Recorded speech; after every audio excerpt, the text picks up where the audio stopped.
નમસ્કાર દર્શક મિત્રો, ધ લોકસત્તા શોમાં આપનું સ્વાગત છે। આપણે વાત કરવા જઈ રહ્યા છે કે એવા મોટા સમાચાર વિશે જેની અસર સીધી તમારા ખિસ્સા પર પડશે। જીએસટી કાઉન્સિલની બેઠકમાં નાણામંત્રી નિર્મલા સીતારમણે અનેક મોટી જાહેરાતો કરી છે। આ નિર્ણયને દિવાળી પહેલા સામાન્ય જનતા માટે મોટી ભેટ માનવામાં આવી રહ્યો છે, કારણ કે હવે અનેક ચીજ વસ્તુઓ સસ્તી થશે। ચાલો જાણીએ કઈ કઈ વસ્તુઓ પર ટેક્સ ઘટ્યો છે। નાણામંત્રી નિર્મલા સીતારમણે બુધવારે જીએસટી દરોમાં મોટા ફેરફારોની જાહેરાત કરી છે, જે 22 સપ્ટેમ્બરથી લાગુ થશે। આ જાહેરાત અનુસાર અત્યાર સુધીના 12% અને 28%ના સ્લેબ રદ કરવામાં આવ્યા છે। હવે જીએસટી કાઉન્સિલે 5% અને 18%ના બે નવા દરની વ્યવસ્થાને મંજૂરી આપી છે, જેનાથી અનેક વસ્તુઓ સસ્તી થવાની શક્યતા છે। આ નિર્ણયથી બજાર અને ગ્રાહકો બંનેમાં ઉત્સાહ જોવા મળી રહ્યો છે, કારણ કે આ ફેરફારથી સામાન્ય જનતા માટે દૈનિક વપરાશની અનેક ચીજ વસ્તુઓ પરનો કરભાર ઓછો થશે। જીએસટીની આ નવી વ્યવસ્થાથી અર્થતંત્રને પણ વેગ મળશે તેવી અપેક્ષા છે। જીએસટી કાઉન્સિલની આ બેઠકમાં સામાન્ય જનતા અને વેપારીઓ માટે દિવાળી પહેલા મોટી રાહતની જાહેરાત કરવામાં આવી છે। નાણામંત્રી નિર્મલા સીતારમણે જણાવ્યું કે હવે જીએસટીના સ્લેબની સંખ્યા ઘટાડીને ફક્ત 5% અને 18% સુધી સીમિત કરી દેવાઈ છે। આ સાથે જ 12% અને 28%ના સ્લેબને સમાપ્ત કરી દેવામાં આવ્યા છે। આ નિર્ણયને પરિણામે ઘણી જરૂરી ચીજ વસ્તુઓ સસ્તી થશે, જેમાં મુખ્યત્વે સૌંદર્ય પ્રસાધનો અને સ્વચ્છતા, જેમાં હેર ઓઇલ, શેમ્પૂ, ટૂથપેસ્ટ, સાબુ, ટૂથબ્રશ અને શેવિંગ ક્રીમ જેવી વસ્તુઓ પરનો ટેક્સ ઓછો કરાયો છે। ખાદ્ય પદાર્થોમાં બટર, ઘી, ચીઝ, ડેરી, પેકેટ્સ, નમકીન અને ભુજિયા મિક્સર પરનો ટેક્સ પણ ઘટશે। ઘર વપરાશની વસ્તુઓ જેમ કે વાસણ, બાળકોની દૂધ પીવાની બોટલ, નેપકિન અને ડાયપર પણ હવે ઓછા ભાવે મળશે। અન્ય વસ્તુઓ જેમાં કે સિલાઈ મશીન અને તેના પાર્ટ્સ પણ સસ્તા થશે। જીએસટી કાઉન્સિલની બેઠકમાં આરોગ્ય ક્ષેત્રને મોટી રાહત આપવામાં આવી છે। હવે આરોગ્ય અને જીવન વીમા પર લાગતો જીએસટી 18%થી ઘટાડીને 0 કરી દેવામાં આવ્યો છે।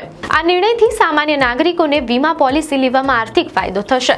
આ ઉપરાંત મેડિકલ સાધનો જેવા કે thermometer, medical grade oxygen, diagnostic kit, glucometer અને ટેસ્ટ ટ્રીપ્સ પરનો જીએસટી પણ ઘટાડીને માત્ર 5% કરી દેવાયો છે।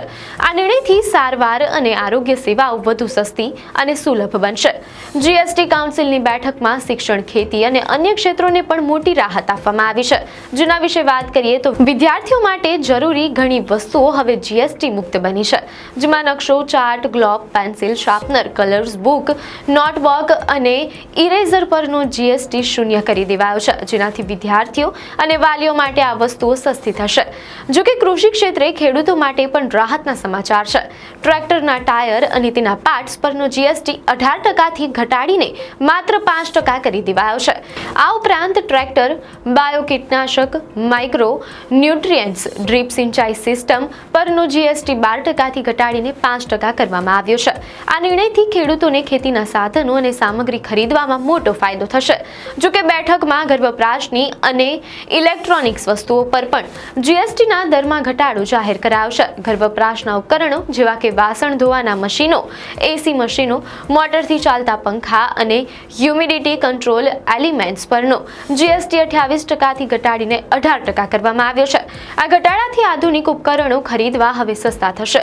ઇલેક્ટ્રોનિક્સની વાત કરીએ તો તેમાં ટીવી, મોનિટર, પ્રોજેક્ટર અને સેટ ટોપ બોક્સ જેવી ઇલેક્ટ્રોનિક વસ્તુઓ પર પણ જીએસટીનો દર 28%થી ઘટાડીને 18% કરી દેવાયો છે।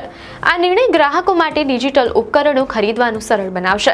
આ ઘટાડો ગ્રાહકોને સીધી રીતે ફાયદો કરાવશે અને બજારમાં આ વસ્તુઓની માંગ વધારવામાં મદદ કરશે। જો કે બેઠકમાં અમુક વસ્તુઓ પર જીએસટીનો ઊંચો દર યથાવત રાખવામાં આવ્યો છે। આ વસ્તુઓ વિશે વાત કરીએ તો આ વસ્તુઓ સસ્તી નથી થઈ, જેમ કે પાન મસાલા, સિગારેટ અને ગુટખા જેવી સ્વાસ્થ્ય માટે હાનિકારક વસ્તુઓ પરનો જીએસટીનો ઊંચો દર યથાવત રહેશે। કેફીનયુક્ત પીણા પણ ઊંચા જીએસટી સ્લેબમાં જ રહેશે। આ ઉપરાંત મોટી સાઇઝની કાર પર પણ ઊંચો જીએસટી લાગુ પડશે। આ નિર્ણયનો મુખ્ય હેતુ લક્ઝરી અને સ્વાસ્થ્ય માટે હાનિકારક વસ્તુઓને મોંઘી રાખીને તેના વપરાશને નિરુત્સાહ કરવાનો છે। જીએસટી કાઉન્સિલની બેઠકમાં લેવાયેલા નિર્ણયો 22 સપ્ટેમ્બરથી અમલમાં આવશે। મીડિયા અહેવાલો અનુસાર આ ફેરફારોથી સરકારની આવક પર મિશ્ર અસર જોવા મળશે। નવા 5% અને 18%ના સ્લેબ લાગુ થવાથી સરકારને અંદાજે ₹93,000 કરોડની આવકનું નુકસાન થશે. જો કે આ બેઠકમાં મંજૂર કરાયેલા 40% નવા સ્લેબથી સરકારને લગભગ ₹45,000 કરોડની વધારાની આવક થવાનો અંદાજ છે. આમ જીએસટી કાઉન્સિલનો આ નિર્ણય દેશના અર્થતંત્રને વેગ આપવા અને સામાન્ય નાગરિકોને રાહત આપવાનો એક મહત્વપૂર્ણ પ્રયાસ છે. ભલે સરકારને થોડા સમય માટે આવકમાં ઘટાડો થશે, પરંતુ લાંબા ગાળે આ નિર્ણયથી બજારમાં માંગ વધશે અને અર્થતંત્રને નવી ગતિ મળશે તેવી અપેક્ષા છે. આપને માહિતી સારી લાગી હોય તો વિડીયોને લાઇક અને શેર કરજો, ચેનલને સબસ્ક્રાઇબ કરજો.